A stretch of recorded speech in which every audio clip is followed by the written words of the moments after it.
राम राम सारे भाई है ना, क्या हाल है मेरे सारे भाइयों के। तो ALMS वाले जितने भी भाई हैं जिनका नाम नहीं आया, उनके लिए बहुत ज़्यादा इंपॉर्टेंट इन्फॉर्मेशन है। एक तो पहली बात, तो कब तक आएगा रिवाइज रिजल्ट, कब तक, मतलब कि इन्होंने कह रखा है ना कि हमने सीट रिजर्व रख रखी है, मतलब सब कुछ। तो कब तक, एक तो रिवाइज रिजल्ट कब तक आएगा, या फिर रिवाइज रिजल्ट सिर्फ उनका नहीं है कि जिनकी सीट वैकेंट्स रख रखी हैं। कुछ ऐसे भी बंदे हैं जिनकी मतलब प्रॉब्लम, बहुत सारे बंदों की प्रॉब्लम्स है जो जो वहाँ एप्लीकेशन दे कर आए हुए हैं HSSC के बाहर। तो उनका रिजल्ट कब तक आएगा, एक तो उस पर इन्फॉर्मेशन। दूसरी बात कि मतलब आपकी जितनी प्रॉब्लम्स हैं, प्रॉब्लम्स बहुत सारी हैं। जैसे कुछ बंदों के मार्क्स ज़्यादा थे फिर भी लिस्ट में नाम नहीं आया, सब कुछ ओरिजिनल था, डॉक्यूमेंट्स सब कुछ अपलोड कर रखे थे, कोई भी उनकी प्रॉब्लम नहीं थी, लेकिन HSSC की कोई टेक्निकल फॉल्ट था, उसकी वजह से उनका नाम नहीं आया। ठीक है।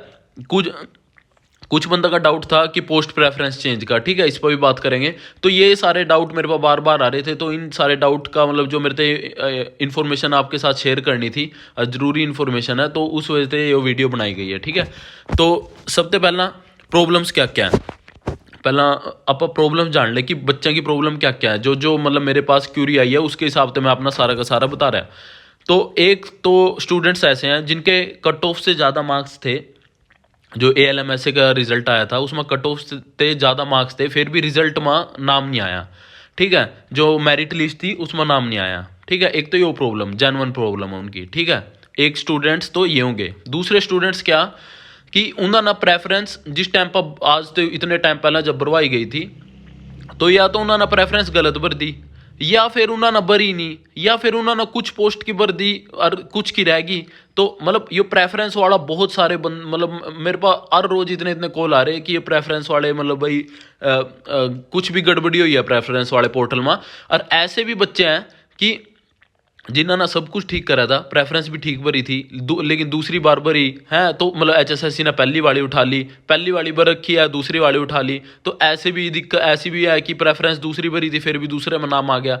तो ये प्रेफरेंस वाली बहुत ज़्यादा गड़बड़ी यार। देखो प्रेफरेंस का क्या चक्कर है कि आज तक मतलब जो जो भी इसके खिलाफ बोलेंगे ना, क्योंकि यार पता क्या दिक्कत, पता क्या आ रही है कि यूनिटी नहीं है। दिक्कत सिर्फ ये आ रही है, यूनिटी नहीं है। अगर तो वीडियो बनाई जाओ ज्वाइनिंग वालों के लिए, जिन भाइयों की ज्वाइनिंग होगी तो मैं खुश हो जा, दूसरे कहते भी हमारी तो बात नहीं कर रहा, ठीक है, हमारी ज्वाइनिंग नहीं हुई। ठीक है। अब जब ज्वाइनिंग होगी उन भाइयों की तो चल ठीक है यार, बढ़िया, अपना आप उनके फेवर में शुरू से अपन उनकी बात करिए। ठीक है।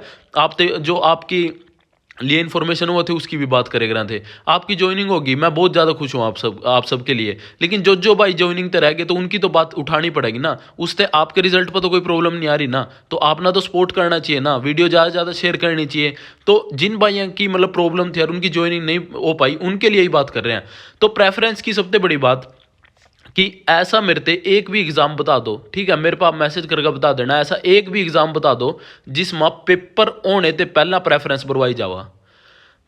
मतलब HSSC CET के अलावा ऐसा कोई भी एग्जाम बता दो जिसमें पेपर होने से पहला प्रेफरेंस भरवाई जावा। ऐसा अपना पूरे इंडिया में, पूरे इंडिया छोड़ो पूरे वर्ल्ड में कोई भी एग्जाम नहीं मिलने का जिसमें पेपर होने से पहला प्रेफरेंस भरवाई जावा। और यो बात मैं इभी नहीं कह रहा, यो बात मैं ALMS के पेपर होने से पहले की बात कर रहा हूँ, जत्ते बात कर रहा हूँ। यो बात पर मतलब दिमाग तक जाए नहीं रही बंदों के। यार एक बात बताओ, प्रेफरेंस कब भरी जावा, प्रेफरेंस जब भरी जावा कि एक बार आप पेपर दे आए, ठीक है, आप ना पेपर देकर यूं पता लग गया कि दो केस बता रहा। एक तो आप ना पेपर देकर पता लगा कि आपके मार्क्स बहुत अच्छे हैं, ठीक है, मार्क्स बहुत ज़्यादा अच्छे होने पर आप प्रेफरेंस कौन सी भरोगे, आप भरोगे कि जो टॉप की पोस्ट है, ठीक है, मान ले DH में SA की टॉप की पोस्ट है, तो आप वो भरोगे। बेशक बेशक जो उनकी क्वांटिटी है ना, मतलब जो उनकी पोस्ट की, जो पोस्ट में बहुत नंबर ऑफ पोस्ट बहुत कम है, लेकिन फिर भी आप सबसे ऊपर की पोस्ट भरोगे क्योंकि आपके मार्क्स अच्छे हैं। ठीक है। पेपर देने के बाद तो आपको पता लग जाएगा भाई हाँ मेरे मार्क्स अच्छे हैं तो मैं टॉप की पोस्ट भरूँ। अब दूसरा केस सुन लो कि मान ले पेपर देकर कोई आया है, उसके मार्क्स कम है, उसके मार्क्स मतलब काफ़ी कम बने, तो उस टाइम पर वो प्रेफरेंस वो भरेगा कि जो जिसमें नंबर ऑफ वैकेंसीज ज़्यादा है, उसने यूँ अभी कुछ भी मिल जाओ, मतलब मैं तो वो भरूंगा जहां नंबर ऑफ वैकेंसीज ज़्यादा है। मन्ना नहीं ऐसे चाहिए, मन्ना तो ALM चाहिए, मैं तो सबसे पहला ALM भरूंगा क्योंकि ALM में उत्तर हरियाणा में पोस्ट बहुत ज़्यादा है, तो मैं तो सबसे पहला प्रेफरेंस वो भरूंगा। तो यो आप मतलब डिफरेंस समझ पा रहे होगे इस चीज़ का। इसी वजह से प्रेफरेंस हमेशा हमेशा पेपर के बाद भरवाई जावा। इवन जब मतलब सारे नंबर बन ले बंदे के, उसके बाद उससे प्रेफरेंस दी जाओ भाई हाँ भाई तना कौन सी प्रेफरेंस चाहिए। ठीक है। एक तो यो दिक्कत है प्रेफरेंस में, इन्होंने पहला भरवाई, ठीक है। हमेशा जब जब इंडिया में ऐसा कोई भी एग्जाम नहीं है कि जिसमें प्रेफरेंस पहला भरवाई जावा, तो ये मतलब यो कौन सा रूल लेकर आया कि इन्होंने प्रेफरेंस पहला भरवाई। तो सबसे बड़ी गलती तो यो है, ठीक है। बंदा की डिमांड यार, एक बात बताओ, थाना ऐसी क्या जल्दी आ रही थी, थाना थाना मतलब रिजल्ट काटा, रिजल्ट काट का रिजल्ट काटने से पहले हम 3 दिन खातर प्रेफरेंस पोर्टल भी तो ओपन कर सको थे ना। हम यूं कह सको थे भी हाँ भाई, जिस भी तरीके से बंदों की गड़बड़ रह रही है, कोई भर नहीं पाया है या किसी ना गलत भर दी पोस्ट, 3 दिन है आपके पास, 3 दिन के अंदर अंदर जिसना भी ठीक करना अपना प्रेफरेंस ठीक कर लो, उसके बाद उसके अगले 3 दिन के अंदर अंदर हम रिजल्ट निकाल देंगे। मतलब यार क्या प्रॉब्लम थी, क्यों अपना बिना बात के यार, मतलब यो सिर्फ और सिर्फ ना थारा मेंटल एब्सेंटनेस है कि मतलब थारा ना जो मतलब एक हो ना कि सुन पड़ा है, कि दिमाग पर सुन पड़ा रख रखा है भाई, मतलब बात सुननी नहीं है। अगर तुम अड़ किसी भी बात सुन लो ना, अगर तुम सिर्फ ना जो अवेयर स्टूडेंट है ना, सिर्फ 10 अवेयर स्टूडेंट ना अपने वहां HSSC में रख लो ना, वही आप ना सारी की सारी प्रॉब्लम बता देंगे आने से पहला। मतलब स्टूडेंट ना जुड़ने की जरूरत नहीं पड़ने की, पहले ही में प्रॉब्लम बता देंगे, ठीक है। प्रेफरेंस वाली पोर्ट मतलब बहुत सारे बंदा की दिक्कत है। हाँ अरे एक बात बताओ, आप पोस्ट खाली छोड़ना, आप पोस्ट खाली छोड़ रहे, ठीक है, खाली छोड़ रहे, लेकिन जिन बंदा पते गलती दे प्रेफरेंस नहीं भरेगी, आप उन्हें ना मौका नहीं दे रहे, ठीक है। एक इंटरव्यू मैंने सुना था चेयरमैन साहब का, उस इंटरव्यू में चेयरमैन साहब ने कह रखा कि हाँ हाँ जो गलती थी जिनकी प्रेफरेंस बढ़ नहीं रहेगी हम उनके बारे में भी सोचेंगे। एक तो सोचने वाला तो समझ ही नहीं आता, ठीक है। जब हम यूं कहते ना कि 1 हफ्ते के अंदर करेंगे, यदि नहीं वो हफ्ता ही नहीं आता तो सोचने वाला तो कभी आने का ही नहीं, ठीक है। क्यों ना सो यार, मतलब यार एक एक तो गलती थारी है कि था ना प्रेफरेंस पोर्टल पहले खोलिया, क्योंकि उस टाइम में मैं बता रहा कद खोलिया था ना प्रेफरेंस पोर्टल, इन पर ना उस टाइम में कुछ नहीं था करने ना, ठीक है। केस वगैरह हो रहे थे भर्ती पर, इन्होंने यूं दिखाना था भी कुछ तो करा, HSSC बेला बैठा, कुछ तो करा, कुछ तो यूं दिखा दे भी बच्चे किसी चीज़ में तो बिजी हो जा, कि बच्चा तो मोटिवेट यूं ही कर ले अपने, मतलब ढंग सर काम करके तो मोटिवेट कर नहीं सकते, यूं ही कर ले भी हाँ बच्चे बिजी हो जाएंगे, प्रिंट आउट कटवाते वगैरह फिरेंगे काम, मतलब यूं लगेगा भी हाँ HSSC कुछ तो कर रही है, HSSC एक्टिव है। इस वजह से ना उस टाइम में प्रेफरेंस पोर्टल खोला। दूसरा प्रेफरेंस पोर्टल पहला खोलने का ये मतलब था कि एक तरीके से ना यूं पता लग जा कि कौन सा स्टूडेंट कौन सी कैटेगरी के लिए एलिजिबल है या कौन सी कैटेगरी के लिए वो अप्लाई करना चाह रहा है, कि ताकि उसने उसी कैटेगरी में वो कर ले। इन्होंने दोनों चीज़ें मिक्स कर दी।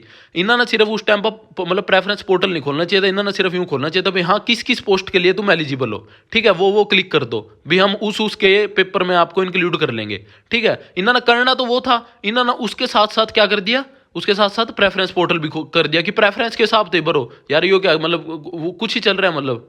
तो यो बहुत बड़ी प्रॉब्लम है बंदा की, और यो जिन जिन बंदा की प्रॉब्लम है उन्होंने क्या करना वो मैं बता रहा है, ठीक है। 2 प्रॉब्लम होगी, कट ऑफ वाला की तो देखो सीधी सीधी प्रॉब्लम है, उनका उनते तो अभी तक ज्वाइनिंग आ जानी चाहिए थी, जो अपन पहला पॉइंट लिख रखा। तो भाई उनकी भी मतलब इन सारी जो प्रॉब्लम है उन पर बात करेंगे भी उन्होंने क्या करना, ठीक है। प्रेफरेंस वाली मैंने अच्छी तरीके से समझा दिया, अपना समझ आ चुकी होगी। जिन भी बंदा गेला है तो वो ज़्यादा से ज़्यादा शेयर करो, ताकि अब पता क्या आपकी बात इस करके नहीं सुनी जा रही, क्योंकि मैक्सिमम जो भाई है ना अपना ALMS से उन्होंने सब ना ज्वाइनिंग मिल चुकी है, ठीक है। उनका मतलब ज्वाइनिंग नहीं मिली तो उनका सब कुछ हो गया, मतलब DV वगैरह मेडिकल वगैरह सब कुछ हो गया, उन्होंने मतलब सर्कल अलॉट होने लग रहे राम राम ते सारा ना हो ही जाओगे। तो आपकी स्ट्रेंथ बहुत ज़्यादा कम है, आपकी स्ट्रेंथ बहुत ज़्यादा कम है, इस वजह से आपकी बात सुनी नहीं जा रही, ठीक है। लेकिन मैं समझ रहा है कि एक अकेला इंसान भी कितनी बुरी तरह सफ़र करा, जब उसके नंबर अच्छे आवा फिर भी उसकी सिलेक्शन नहीं होती है, और उसके गेल वाले के नंबर उससे कम हुआ और उसकी सिलेक्शन हो जा, सिर्फ और सिर्फ HSSC की गलती की वजह से, ठीक है। तो यार मतलब यार ये कहना बहुत आसान है, this happen because of this technical fault in our system, there is a technical glitch। क्या टेक्निकल ग्लिच, टेक्निकल ग्लिच थारी वजह तो हुई है ना, थारा तो सिंपल एक वर्ड आ गया कि टेक्निकल ग्लिच टेक्निकल फॉल्ट, लेकिन जो दूसरा इंसान है उसकी तो पूरी की पूरी जिंदगी बर्बाद कर दी ना था ना थारे टेक्निकल फॉल्ट ना, उसके बाद भी तुम ठीक नहीं कर रहे हो, आगे के रिजल्ट काट रहे हो, आगे के पेपर ले रहे हो। जो था ना पहला मतलब कि रहता फैला रखा उन्ना तो समेट लो पहला, उसना समेट का अगली चीज कर लो ना, थाना फर्क ही नहीं पड़ रहा। थाना यूं है कि 20.5 केस हो रहे तो उसके बाद 50 और हो जाएंगे, क्या फर्क पड़ रहा है ठंडा पानी पीने का मस्त रहने का वो वाला काम कर रखा, अभी कोई फर्क ही नहीं पड़ रहा,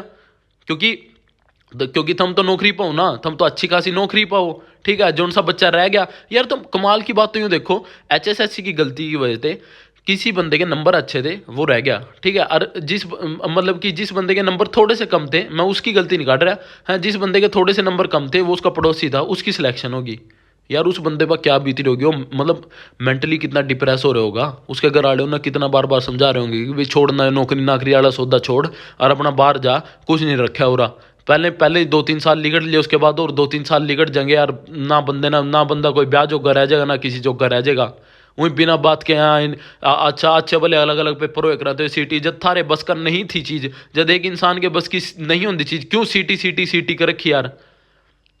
ये भी तो चल मैं मान रहा, ये भी तो था मतलब सीटी के फेवर वाले बंदे भी बहुत आ जाएंगे, क्योंकि बंदा ना नौकरी मिल गई। मैं उनकी नौकरी, मैं पहले ही बता रहा है कि मैं उनकी नौकरी खातर बहुत खुश हूँ। जिन जिन भाई है ना नौकरी मिली, जो स्टाफ नर्स वाला ना, MPSW वाला ना, जितना भी नौकरी मिली, मैं उनके लिए बहुत हैप्पी हूँ। पर यार आप ही मत है, कुछ भाई तो रह गए ना इनकी HSSC गलती की वजह से, तो आप उनके लिए आवाज़ उठा रहे हैं। ठीक है, तीसरा पॉइंट क्या, वोकेशनल कोर्स वाला, जो यार पता क्या, जब जो बच्चे मना मतलब इस चीज़ की थोड़ी नॉलेज है, ज़्यादा नहीं है, मैं फिर भी बता रहे आपते कि जो मतलब ITI करा है ना जो बंदे, तो उन पर एक मतलब ITI जिस टाइम पर मैं करा, तो उनते ना ऑप्शन दे जावा कि वो वोकेशनल कोर्स करके मतलब एडिशनल सब्जेक्ट वगैरह जोड़ सका उसमें। तो हमेशा दे वोकेशनल कोर्स वाला एलिजिबल माने जाए करते, ये हर जगह एलिजिबल माने जावा। लेकिन इन्होंने HSSC ने पता नहीं क्या करा, मतलब इन्होंने वोकेशनल, जितने वोकेशनल वाले हैं ना, इनके नंबर भी अच्छे हैं, फिर भी इनका नाम नहीं दे रखा वोकेशनल ITI वाले हैं जितने भी। तो यार इनके मतलब ऐसे स्टूडेंट ये बेचारे कम है, ये मतलब एप्लीकेशन भी दे चुके हैं, सब कुछ दे चुके हैं। हर जगह आप मेरी कोई भी वीडियो देखेंगे वहाँ कमेंट दिख जाएगा कि सर भाई हमारे लिए कुछ बात करो। तो यार ये मतलब जब ये हर जगह एलिजिबल हो रहे, जब ये जितने पुराने रिक्रूटमेंट प्रोसेस हैं, जब ये उनमें एलिजिबल थे, तो एक ही दम से कौन सा नॉर्म्स काटे था ना, एक तो कौन सा मतलब कोई फर्क ही नहीं पड़ रहा कि पहले रिटर्न में कुछ निकालना पड़ा या पहले कोई रूल बनाना पड़ा। अपने आप ही जो मन कर दिया वो चेंज कर दिया, और फिर दिखा देंगे नोटिफिकेशन की लाइन कि हमने तो कहा था कि हम अपने हिसाब से कुछ भी चीज़ें अल्टर कर सका। लेकिन अपने हिसाब से अगर जब 4 टाइम्स वाला अल्टर करने की बात आई, फिर यूँ कहते नहीं नहीं खेल के बीच में हम वो रूल नहीं चेंज करे जा सकते। तो यार यो तो देख वोकेशनल को ये सारे के सारे भाई हैं कि ये 3 बातों होंगी, 3 बातें अपना जो 3 प्रॉब्लम है, मेन प्रॉब्लम है, ठीक है, समझ चुके होंगे। चौथी वो है भाई जिनके रिजल्ट मान लें इनके नाम आ रहे, भाई आप लेट क्यों कर रहे हैं इनकी ज्वाइनिंग। आप ना 24 तारीख तक का टाइम दिया था, आपने न्यू कहा था भाई 16 तारीख तक हम सारे की एप्लीकेशन लेवांगे, वो भी इतने प्रेशर के बाद, क्योंकि वहाँ बंदे मतलब HSSC ऑफिस के जस्ट बाहर खड़े रहे जब जाकर आपने डिसीजन लिया कि हम ना मतलब 16 तारीख तक एप्लीकेशन लेवांगे, उसके बाद मतलब 24 तारीख तक इनके सारा के अपनी पूरी टीम लगा देंगे, और हम इनके सारा के जो एप्लीकेशन आई है ना, जो वैलिड एप्लीकेशन है, हम उनका सारा का रिवाइज रिजल्ट निकाल लेंगे, उसके बाद उनसे ज्वाइनिंग दे देंगे। तो भाई इनका निकाल लो, कब निकाल लोगे, फिर उसके बाद 4 संहिता लग जाएगी, 4 संहिता के बाद ज्वाइनिंग नहीं होने की किसी की। इनके गेल लाड़े सारे ज्वाइनिंग करे फिर यार, ये यूं ही मतलब रहा बैठे रहेंगे टेंशन में, और कितने महीने लिखड़ेंगे टेंशन में, 3-4 महीने इनके इतने टेंशन में लिखड़ेंगे। तो क्यों क्यों बिना बात की इतने टेंशन दे रहे हैं आप जो से रह रहे हैं बच्चे। और उसके बाद वेटिंग लिस्ट प्रॉब्लम, यो अभी तक यूट्यूब पर किसी ने एड्रेस नहीं करी, लेकिन यो भी बहुत बड़ी प्रॉब्लम है। अब समझना हो क्या, मतलब थोड़ा सा शांत होकर समझना, जल्दी समझ आओगी वो चीज़ थोड़ी सी, क्योंकि टिपिकल चीज़ है, मैंने अपनी पिछली वीडियो में बताए थे इसके बारे में। अब मान लो 2 केस बता रहा है, ठीक है, एक तो बच्चा है इलेक्ट्रिकल का, एक बच्चा इलेक्ट्रॉनिक्स का, ठीक है। इलेक्ट्रिकल वाला बच्चा सारी पोस्ट के लिए एलिजिबल है, ठीक है। इलेक्ट्रॉनिक्स वाला बच्चा सिर्फ SA की पोस्ट के लिए और HVPNL के ALM के पोस्ट के लिए एलिजिबल है, ठीक है। तो पहला आप केस किसका लेंगे, जो इलेक्ट्रॉनिक्स वाला बच्चा है। इलेक्ट्रॉनिक्स वाले बच्चे ना पेपर दिया, ठीक है, उसके नंबर आए 67, ठीक है, पेपर दिया उसके नंबर आए 67, जो अपना ALM वाला पेपर था। और उसने जो पोस्ट पर रखी थी सिर्फ SA की, ठीक है। SA की कट ऑफ कितनी गई, मान ली जनरल की बात कर रहा है मैं, SA की कट ऑफ कितनी गई, 69 पॉइंट कुछ गई DH में, ठीक है। तो वो 2 नंबर पे रह गया, पर वो 2 नंबर पे रह गया, उसने तो सिर्फ SA की पोस्ट भरी थी। तो वो जो 2 नंबर पे रहा ना, तो उसने कहाँ कंसीडर कर लेंगे, वेटिंग लिस्ट में कंसीडर कर लेंगे। भाई वेटिंग में कंसीडर कर लें, तेरा SMO है नहीं जो पोस्ट तना भरी थी, क्योंकि तो इलेक्ट्रॉनिक्स का तना और कोई तो भरी नहीं, तो तना वेटिंग में कंसीडर कर लें। और वो अगर वेटिंग में कंसीडर कर लिया, जो दो नंबर पे रह गया था, ठीक है। अब जितने भी JEE हैं, मान ले JEE लगे, मैं ऐसे ना छोड़कर उसके बाद JEE की पोस्ट ले लेंगे, तो वेटिंग नीचे गिरेगी जनरल की। तो उसका मतलब चांसेस हैं, हाई चांसेस हैं कि मान ले 69 वाले का 67 पर मान ले लिस्ट आ गई, और उसका इलेक्ट्रॉनिक्स वाले का नाम हो जाएगा। यहाँ तक बात ठीक है, वो वेटिंग में कंसीडर कर लिया। अब मान ले किसी बंदे के 67 नंबर आए थे, ठीक है, 67 नंबर आ गए उसके, उसने क्या करा, और वो इलेक्ट्रिकल था, पिछले इलेक्ट्रॉनिक्स से था। अब 67 नंबर आ गए, इलेक्ट्रिकल का बंदा है वो। तो उसने क्या करा, एसए के बाद भी और पोस्टर चूज कर रखी थी। और पोस्टर कौन कौन सी चूज कर रखी थी, एएलएम की और पोस्टर चूज कर रखी थी। तो उसका क्या करा कि 2 नंबर कम थे ना एसए थे, उसका नाम वेटिंग में नहीं आया, उसका उसका दूसरे एएलएम में नाम आ गया। अब यार उसके तो नंबर अच्छे थे, अब एएलएम की कट ऑफ जा रही 48 और उसके नंबर है 67, फिर भी वो 48 वाली जहां कट ऑफ है उसमें कंसीडर हो गया, क्योंकि ऑलरेडी कंसीडर हो गया, वो किसी और में कंसीडर नहीं हुआ, क्योंकि उसकी तीसरी चौथी प्रेफरेंस एसए के बाद वो थी। तो उसकी तो वो तो क्योंकि प्रेफरेंस भर पा रहा था, तो वो वेटिंग में कंसीडर ही नहीं करा। तो ये एक बहुत बड़ी प्रॉब्लम है कि जिन बंदा नो कर रखा, तो क्योंकि मतलब अगर देखा जाओ तो एसए की जब वेटिंग क्लियर होगी, अगर एसए की कट ऑफ 67 आ गई, तो उससे तो जो उसकी फर्स्ट प्रेफरेंस थी उसमें जो मिलनी चाहिए ना, मतलब वो उसकी वेटिंग में कंसीडर करना चाहिए ना। और ऐसी प्रॉब्लम पहली बार क्यों हो रही, क्योंकि ऐसा सिस्टम था ही नहीं। एसए का पेपर अलग हो एक रहा था, एएलएम का पेपर अलग हो एक रहा था, इन्होंने मर्ज करके एक पेपर बनाया गया। इसी वजह से ऐसी प्रॉब्लम आ रही है, इसी वजह से। क्योंकि पहला तो आप सोच रहे होंगे भी पहला भी ऐसी कोई ऐसी हो ही नहीं सकती प्रॉब्लम, क्योंकि एएलएम और एसए का अलग अलग पेपर हो एक रहा था। तो ये वेटिंग लिस्ट वाले की प्रॉब्लम है, यो भी मैंने एड्रेस कर दी। और जितने भी बंदे हैं ना, यो मतलब 20 ग्रुप का जिनका रिजल्ट आया था, मतलब इन सारा का सोल्यूशन यो है, जो जितनी प्रॉब्लम मैंने डिस्कस करी ये क्योंकि जो मेजरली मेरे पास आए ना थे कमेंट, उन सब की मैंने मतलब डिस्कस कर ली प्रॉब्लम, मेजरली यही प्रॉब्लम है। हाँ मैं मान रहा छोटी मोटी और भी प्रॉब्लम हो सका। तो भाई जिन भी बंदा की प्रॉब्लम है ना, ये मेरी बात सुन लो, ना तो मेरे पास मैसेज करने की जरूरत है, ना मेरे पास फ़ोन करने की जरूरत है। मैं यहाँ HSSC में नहीं लग रहा हूँ, ठीक है। मैं आपके लिए आवाज़ उठा सकता हूँ, पर यार आप अपने लिए तो कुछ करोगे ना। वो यार वो पीछा ही फायरमैन वाले और भी वो थे, ग्रुप थे यार। मैं 5 दिन वहाँ बैठे रहे, बिना बिना कुछ करे HSSC ऑफिस के बाहर बैठे रहे, बिना खाए पिए यार, मतलब इतनी ठंड में भी वहीं सोए में। तो यार देखो, 20 ग्रुप की ज्वाइनिंग के लिए 26 फरवरी ना, सोमवार ना, HSSC ऑफिस के सामने जा रहे हैं, अनिश्चित काल धरना। भाई जब तक ज्वाइनिंग नहीं देंगे ना, मतलब HSSC की प्रॉब्लम है, HSSC की दिक्कतें, जब तक स्टूडेंट की एप्लीकेशन तो ले ली सारा की है, प्रॉब्लम किसी की सोल्व नहीं करी। तो जब तक मैं एप्लीकेशन दे रखी और उनकी प्रॉब्लम नहीं सोल्व कर देना, तो स्टूडेंट वहीं बैठेंगे। और ये बहुत बड़ा ग्रुप है, कोई यूँ नहीं है कि छोटा मोटा वहाँ 2-4 बच्चे दिखांगे, अच्छे खासे बंदे दिखांगे। पर मेरी बात सुन लो, जो बंदे इन्होंने ऑर्गेनाइज कर रहे, जो बंदे इन्होंने लीड कर रहे, उन्होंने साफ साफ कहा भाई जिस भी बंदे की प्रॉब्लम है वो बंदा वहां पहुंचो। यूं ना सोचियो कि हाँ मतलब कि अगर उन्होंने ना ALMS से के ना ग्रुप के बंदे दिखांगे, या फिर जेई वाले बंदे भी है, मान ले जेई में अपना पता कितना तगड़ा गपड़ा कर रखा है, तो पोस्ट वाइज वाला भी है, तो जेई वाले भी अगर उन्होंने जिस ग्रुप के बंदे वहां दिखांगे, उसी ग्रुप का में जो भी मैटर होगा ना, जो उनका मैटर होगा, मैं उस बात ना उठावांगे, नहीं तो मैं बात नहीं करने के। अगर वहाँ फायरमैन के ज़्यादा बंदे पहुँच रहे हैं, वे सिर्फ अपने ग्रुप की बात करेंगे। तो जितने भी स्टूडेंट हैं जिनकी प्रॉब्लम है, भाई यो ही टाइम है, मेरी बात सुन लो, यो ही टाइम है। क्योंकि आगे 4 संहिता लग जाएगी, इलेक्शंस का टाइम है, सरकार बात मानना की भी 4 साल कोई किसी की बात नहीं मानती, जितने मर्जी थम धरने कर लो, यो टाइम है थारे पास। सारे के सारे अगर यूनिटी दिखाओ, यूं ना करो भी मेरा हो रहा है, मेरा नहीं, मेरा हो रहा है तो मन ने क्या दिक्कत है, दूसरे का नहीं हो रहा है तो क्या, मतलब प्लीज़ यूनिटी दिखाओ। जदि था ना कुछ मिल सका तो अरे थोड़े से जब था ना इतनी मेहनत कर ली, अगर तुम थोड़ा सा और एफर्ट कर लोगे तो सारी ज्वाइनिंग हो सका, ठीक है। मेरा इसमें कोई स्वार्थ नहीं है, ठीक है ना, मैं इस भर्ती से जुड़े हूँ, ठीक है, मेरा ऑलरेडी नाम आ चुका है और मैं कोई ज्वाइन नहीं कर रहा, ठीक है, क्योंकि मैं मेरे पास और चीज़ें बहुत है करने ना। तो यार सिर्फ आपके लिए जो बंदे आप परेशान हो रहे हो, तो आपके लिए वीडियो बनाई गई है। तो चैनल ना सब्सक्राइब जरूर करो, और 26 फरवरी ना वहाँ पहुँचो, ज़्यादा से ज़्यादा वहाँ पहुँचो जिनकी प्रॉब्लम है, ठीक है भाई। हाँ, और जो अपना टेलीग्राम चैनल है, इस पर वे बंदे ना जुड़ो जिन्होंने फालतू की चीज़ें चाहिए, ठीक है। ये पढ़ाई के लिए चैनल बनाया गया है, इस पर रोज़ की रोज़ मंडे थे, मतलब कल थे, रोज़ की रोज़ 5 क्वेश्चन डाले जाएंगे इस पर। और अपना ईयरली टारगेट है कि 1825 क्वेश्चन करने। मैं यूँ नहीं कहता कि इन 5 क्वेश्चन पे आपकी तैयारी हो जाएगी, पर मैं यूँ पक्का कह रहा कि ये अगर ये 5 क्वेश्चन भी आप 6 महीने कर दे रहे, तो 70% आप तैयार हो जाओगे। और साथ में यूट्यूब पर टेक्निकल वीडियोस आवेंगी, सारी चीज़ें क्लियर करांगे, टॉप 100 क्वेश्चन डालेंगे हर एक सब्जेक्ट के, ताकि आप मतलब कि कोई भी एग्जाम है, क्योंकि नीचे आप ना देख रहे हो भी इतने सारे एग्जाम लिख रहे, तो आप हर एग्जाम के लिए रेडी हो सको, सारी मतलब अच्छे तरीके से रेडी हो सको। और दूसरी बात ये है कि सोल्यूशंस के साथ डालेंगे 5 क्वेश्चन।